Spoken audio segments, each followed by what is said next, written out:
Hello friends, स्वागत है आप सभी का द गुगु टीवी फैमिली में। आज हम लाए हैं एक नया और मजेदार व्लॉग, गुगु की गोपालपुर ट्रिप। तो चलिए दोस्तों, शुरू करते हैं आज का दिन समुद्र किनारे की ठंडी हवाओं और मस्ती भरे पलों के साथ। देखिए कैसे गुगु ने किया अपने परिवार के साथ गोपालपुर बीच का मजेदार सफर।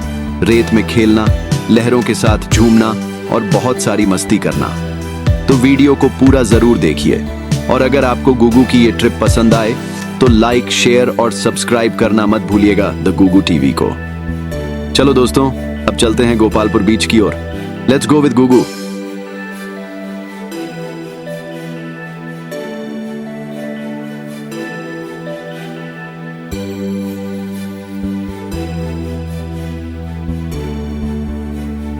हम बीच की तरफ बढ़ ही रहे थे। गुगु खिड़की से बाहर झांक रहा था, चेहरे पर पूरी एक्साइटमेंट। लेकिन तभी अचानक एक महिला ने हमारे गाड़ी के आगे आकर हाथ दिया और रोक लिया। हम थोड़े हैरान हुए, सोचा क्या हुआ। वो मुस्कुराकर बोली, साहब, आगे जाने के लिए एंट्री टिकट लेना पड़ता है, 50 रुपए। एंट्री फी देने के बाद हम आगे बढ़े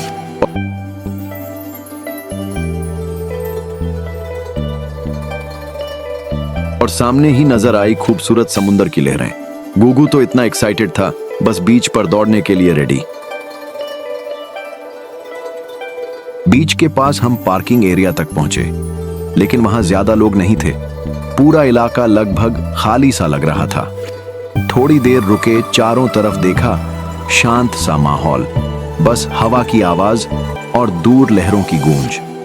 फिर सोचा चलो थोड़ा आगे चलते हैं, शायद वहां और भी अच्छा व्यू मिले। तो हमने गाड़ी को घुमाया और निकल पड़े आगे। गुगु की भाई अरमान भी खिड़की से बाहर झांकते हुए बोल पड़ा, पापा आगे चलो। हम इस जगह से आगे बढ़े तो रास्ता और भी खूबसूरत लगने लगा। सड़क के दोनों तरफ ऊंची ऊंची इमारतें थीं, कुछ नए होटल, कुछ पुराने घर, और बीच बीच में रोड के किनारे कुछ गाड़ियां खड़ी दिखीं। धीरे धीरे जैसे जैसे हम आगे बढ़े, सड़क पर लोगों की भीड़ नजर आने लगी। हर कोई समुद्र की ठंडी हवा और खूबसूरत नजारे का मजा ले रहा था। गुगु भी बहुत खुश था।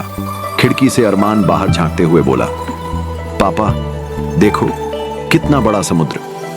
वाकई वहां से व्यू बहुत ही शानदार था। नीला आसमान, चमकती लहरें और दूर दिखता सूरज का हल्का सुनहरा रंग।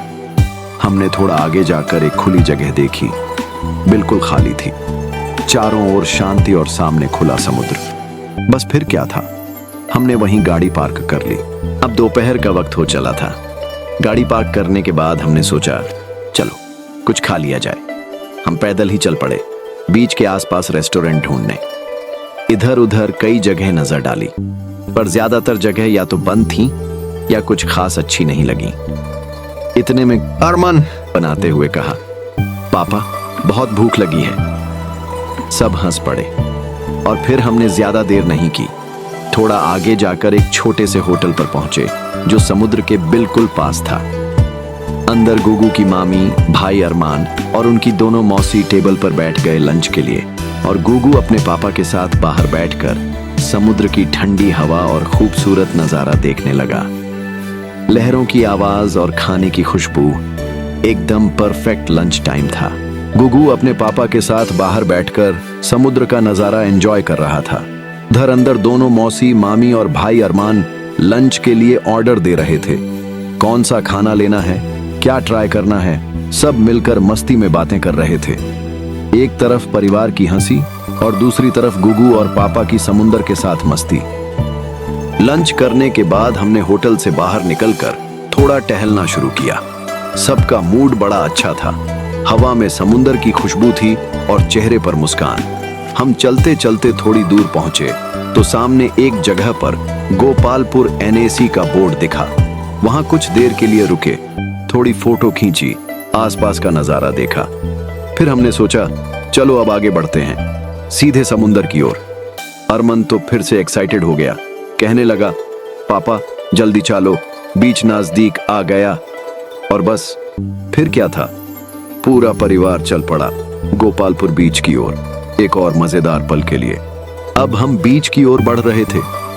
रास्ता थोड़ा नीचे की तरफ था, जहां से बीच तक जाने के लिए कुछ सीढ़ियां उतरनी पड़ती थीं। गुगू की मामी गुगू को दोनों हाथों से उठाए हुए आगे बढ़ रही थीं। सीढ़ियों के पास कुछ बच्चे बॉल से खेल रहे थे। हंसी की आवाजें हवा में गूंज रही थीं और उस पल का माहौल कितना प्यारा लग रहा था। हम सब धीरे धीरे उन सीढ़ियों को उतरते हुए समुद्र की रेत की ओर बढ़े। नीचे जाते ही ठंडी हवा का झोंका और लहरों की आवाज सुनाई दी। गुगू अपनी मामी के कंधे पर हंसता हुआ चारों ओर देख रहा था। समुद्र का वो पहला नजारा उसके चेहरे पर एक मासूम मुस्कान ले आया। गुगू तो उत्साह में अपने पैरों से रेत को छूने की कोशिश कर रहा था, मानो पहली बार उस दुनिया को महसूस कर रहा हो। अब गुगू की मामी उसे अपने साथ लेकर रेत पर धीरे धीरे आगे बढ़ रही थी। गुगू उनके साथ इतना खुश था, दोनों के कदमों के निशान रेत पर जैसे मुस्कुरा रहे हों। थोड़ा आगे जाकर मामी समुंदर के किनारे रुकी और गुगू के साथ लहरों को देखती रहीं। समुंदर की ठंडी हवा और लहरों की आवाज उस पल को और भी खूबसूरत बना रही थी। कुछ देर बाद उन्होंने फिर कदम बढ़ाए और पीछे से अरमान भी हमारे साथ आ गया। थोड़ा आगे जाकर हमें रेत पर कुर्सियां रखी हुई दिखीं, जो बैठने के लिए किराए पर दी जाती थीं, सिर्फ 30 रुपए प्रति घंटा। तो सबने सोचा चलो थोड़ी देर यहीं बैठकर नजारा लेते हैं। समुंदर की ठंडी हवा, लहरों की आवाज और वो सुकून। बस सब लोग चाय लेकर उन कुर्सियों पर बैठ गए। वहां कुर्सियों के पास ही नारियल पानी बेचने वाले खड़े थे। धूप में ठंडा ठंडा नारियल पानी बड़ा लुभा रहा था। उसी वक्त गुगू की नजर कुछ दूर पड़ी। वहां एक ऊंट खड़ा था।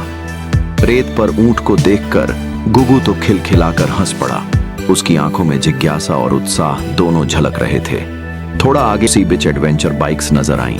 जोरदार आवाज के साथ लोग रेत पर तेजी से बाइक चला रहे थे और गुगू बड़ी हैरानी से सब देखता रहा, जैसे कोई नई दुनिया देख रहा हो। फिर गुगू अपनी मौसी के साथ समुद्र की लहरों की ओर बढ़ा। गुगू अपनी मौसी के साथ धीरे धीरे समुद्र की लहरों की ओर बढ़ा। मौसी ने उसे प्यार से रेत पर उतारा और जैसे ही लहरों ने उसके नन्हे पैरों को छुआ, गुगू अचानक थोड़ा घबरा गया और रोने लगा। मौसी ने उसे फिर गोद में उठा लिया, प्यार से शांत किया। थोड़ी देर बाद जब लहरें दोबारा आईं, तो उन्होंने गुगू को फिर नीचे उतारा, पर इस बार भी गुगू ने हल्के से पैर पीछे खींच लिए। थोड़ा सा डर तो था, लेकिन चेहरा अब भी उतना ही प्यारा लग रहा था। थोड़ी देर बाद गुगू अब अपने भाई अरमान की बाहों में था। अरमान ने उसे प्यार से उठाया और दोनों मिलकर लहरों के आने जाने का मजा ले। फिर पापा भी पास आ गए और गुगू ने पापा के साथ लहरों में मस्ती शुरू कर दी। कभी पानी को हाथ से छूता, कभी पैरों से उछालता। पूरा माहौल हंसी और खुशी से भर गया।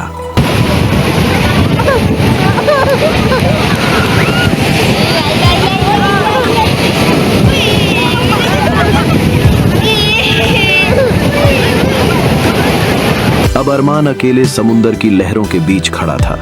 लहरें उसके पैरों से टकरा रही थीं, कभी हल्के से तो कभी जोश में आकर। वो हंसते हुए पानी के छींटे उड़ाता, कभी पीछे हटता तो कभी आगे बढ़कर लहरों से खेलता रहा। उसके चेहरे पर एक अलग ही खुशी थी, जैसे समुंदर से दोस्ती हो गई हो। अब बारी थी गुगू की मामी की। वो गुगू को अपने साथ लेकर लहरों के पास खेलने लगी। हर बार जब लहरें पास आती, मामी थोड़ा झुककर गुगू के पैरों को पानी से छूती और गुगू हंसते हंसते खिलखिला उठता। कभी मामी उसे ऊपर उठाकर लहरों से बचाती, तो कभी हल्के हल्के पानी के छींटे उसके पैरों पर गिराती। वो नन्ही हंसी और लहरों की आवाज बस उस पल को और भी जादुई बना रही थी। लहरों से खेलकर अब गुगू वापस आ गया था। चेहरे पर पानी की बूंदें और मुस्कुराहट दोनों चमक रहे थे। वो अपनी मौसी के साथ पास ही लगी दुकान की ओर गया, जहां समुद्री सीपियों से बनी मालाएं और छोटी छोटी सजावटी चीजें बिक रही थीं। गुगू ने उत्सुकता से एक एक माला को छूकर देखा, कभी उंगलियों से उन्हें हिलाता, कभी कान के पास ले जाकर झंकार सुनने की कोशिश करता। वो मुस्कुराया, मानो उसे समुंदर की छोटी छोटी यादें अपनी हथेलियों में मिल गई हों। थोड़ी देर बाद उसने अपनी मामी और मौसी को बुलाया। उन्हें दिखाया कि ये माला कितनी सुंदर है। सबने हंसते हुए कहा, वाह गुगू, तू तो सबकी पसंद बता रहा है। अब लहरों की मस्ती के बाद सबको थोड़ी भूख लगने लगी थी। मामी पहले से ही चिप्स का पैकेट लेकर आई थी। सब खड़े खड़े ही खाने लगे। समुंदर की ठंडी हवा चल रही थी और उस बीच में गुगू मामी की बाहों में था। मामी प्यार से एक एक करके गुगू को चिप्स खिलाती। कभी वो मुंह बनाता, कभी मुस्कुरा देता। उसकी आंखों में शरारत और चेहरे पर प्यारी सी खुशी थी। अरमान भी पास में खड़ा चिप्स खा रहा था। कभी गुगू की तरफ देखता, कभी मजाक में उसे चिढ़ाता, अरे गुगू, मेरे वाले मत खा लेना। समुंदर की आवाज, रेत की खुशबू और इन सब की हंसी उस पल को और भी यादगार बना रही थी। अब सब खड़े होकर चिप्स खा रहे थे। मामी गुगू को प्यार से खिलाती जा रही थी और पास में अरमान भी मजे से चिप्स खा रहा था। उसी वक्त पीछे से एक घोड़ा आया, रेत पर टहलता हुआ, अपनी घंटियों की हल्की आवाज के साथ। जैसे ही गुगू ने उसे देखा, वो अचानक खुश होकर हंस पड़ा। उसकी आंखों में चमक थी। तो दोस्तों, आज का दिन सच में बहुत ही खूबसूरत रहा। समुंदर की लहरें, रेत की खुशबू और गुगू की प्यारी प्यारी हंसी ने इस ट्रिप को यादगार बना दिया। गुगू ने अपनी मामी, भाई अरमान और सबके साथ हर पल का मजा लिया।